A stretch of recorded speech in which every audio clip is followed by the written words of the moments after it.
এই নেটের মধ্যে আমি দেখছি আরেক মাজার পূজারি বলল কয়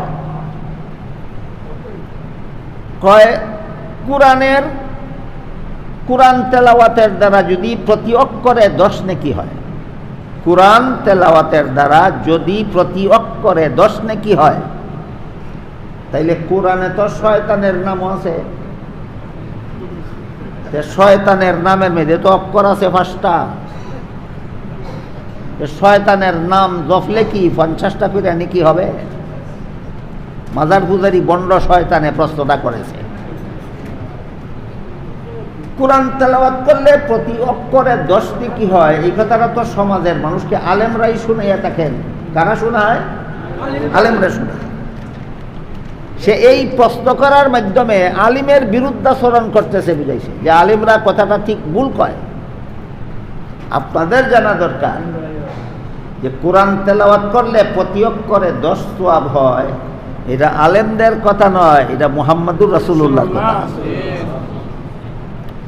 কোরআন তেলাওয়াত করলে প্রতি অক্ষরের তিলাওয়াতের বিনিময়ে 10টা করে সওয়াব হয়, এটা আলেমদের কথা না রাসূলের কথা? তুই যে কথাটারে শয়তানের উদাহরণ দিয়ে ব্যঙ্গ করলে, ব্যঙ্গ কি আলেমরে করা হইল না নবীরে করা হইল? নবীরে যে ব্যঙ্গ করতে পারে তার মতো জঘন্যতম কাফির জগতে আর কেউ হতে পারে না। এই জন্য বলেছিলাম এরা শুধু বেঈমান কাফির না, এরা শয়তান। আপনারা কথাটা বুঝলেন কিনা দেখেন। কোরআন তেলাওয়াত করলে প্রতি হরফে 10 নেকি হয়, এটা কি আলেমদের কথা না নবীর কথা? তাহলে শয়তানের নাম জপলে প্রতি অক্ষরে 10 নেকি হবে কিনা প্রশ্নটা আলেমদের বিরুদ্ধে গেল না নবীর বিরুদ্ধে গেল? এই প্রশ্নের দ্বারা আলেমদেরকেই ব্যঙ্গ করলো না স্বয়ং নবীরে ব্যঙ্গ করলো?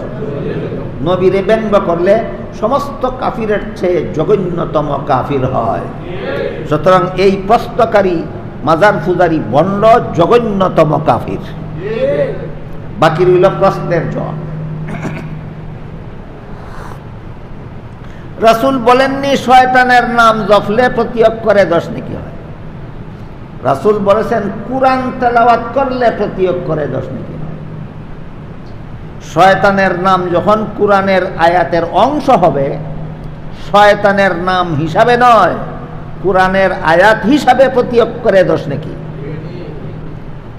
কুরআনের আয়াত হিসাবে না ফিরা কেউ যদি বসে বসে শয়তান শয়তান শয়তান জপে, নেকি হইব দূরের কথা, আমার মনে হয় গুনাহ ছাড়া আর কিছু তার আমার নামে লেখা হবে।